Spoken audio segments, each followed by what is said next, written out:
আসসালামু আলাইকুম রহমতুল্লাহি বারাকাতু। আমি একজন যৌন কবিরাজ এবং চিকিৎসকও। আজকের আমার আলোচনার বিষয় হচ্ছে দ্রুত বীর্যপাত হওয়ার 10টি কারণ সম্বন্ধে আজকে এই ভিডিওতে উল্লেখ করব। প্রথম কারণটা হচ্ছে যৌন উত্তেজনার পরিমাণ বেশি থাকলে বীর্যপাত হতে পারে, অর্থাৎ মিলনের সময় যদি আপনি খুব বেশি উত্তেজিত হয়ে যান তাহলে কিন্তু আপনার দ্রুত বীর্যপাত হতে পারে। 2 নম্বর হচ্ছে গিয়ে যৌন ক্রিয়াকলাপ করার সময় সম্পূর্ণ রাত বা দিন সম্বন্ধে আপনার কোনো যদি ধারণা না থাকে, অর্থাৎ মিলনের সঠিক সময়টা হচ্ছে গিয়ে মধ্যরাতে।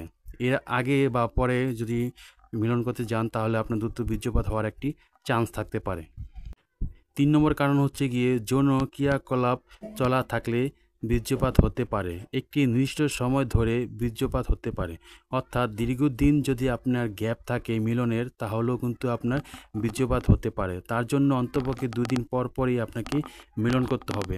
আবার আরেকটি কারণ হচ্ছে গিয়ে আপনি যদি অনেক অসুস্থ থাকেন, যেমন জ্বর হচ্ছে বা বিভিন্ন ধরনের ওষুধ খাচ্ছেন বা বিভিন্ন ধরনের রোগ হচ্ছে যার কারণে আপনি বিভিন্ন ধরনের ওষুধ খেয়ে যাচ্ছেন, সেই সময় যদি আপনি মিলন করতে যান তাহলেও কিন্তু আপনার দ্রুত বীর্যপাত হতে হবে। তাই আগে সুস্থ হন, তারপরে মিলন করতে যান।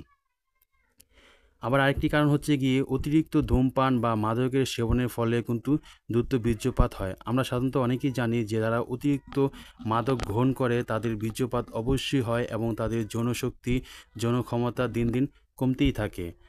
আবার আরেকটি কারণ হচ্ছে গিয়ে চিকিৎসকের পরামর্শ ছাড়া আপনি যদি রাস্তাঘাট বা ফুটপাত থেকে হকার বা ফার্মেসি থেকে মুখে বলে যদি কোনো ওষুধ কিনে খান তাহলেও কিন্তু আপনার দ্রুত বীর্যপাত হতে পারে। কারণ আপনি যে জিনিসটা কিনে খাচ্ছেন সেটা জিনিসটা ভালো না, আপনার শরীরের জন্য খারাপ, এবং আপনি যে জিনিসটা খেয়ে মিলন করতে যাচ্ছেন সেটা তো হচ্ছে না, বরঞ্চ আপনার পেনিসের উপর অনেকটা আঘাত পড়ছে। 1 থেকে 1.5 মিনিট আগে যদি আপনার দ্রুত বীর্যপাত হয় এটাকে আমরা সাধারণত প্রিম্যাচিউর ইজাকুলেশন বলে থাকি।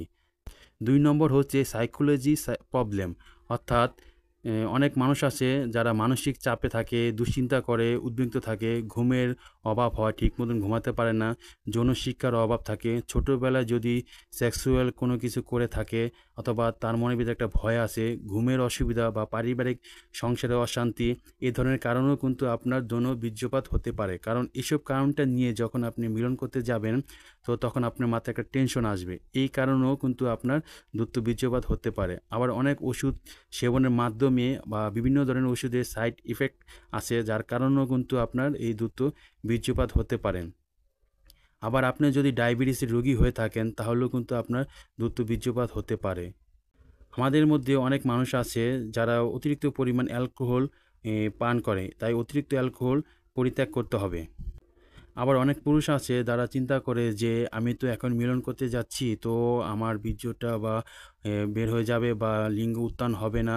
তো এই ধরনের টেনশন যদি তার আগেই যদি তার মনের ভিতরে থেকে থাকে তাহলে কিন্তু তার বীর্যপাত হয়ে যাবে। কারণ তার নিজের ভিতরে যদি কনফিডেন্স না থাকে তাহলে কিন্তু বীর্যপাত খুব দ্রুত হয়ে যাবে। তাই নিজের ভিতরে কনফিডেন্স রাখাটা খুব জরুরি।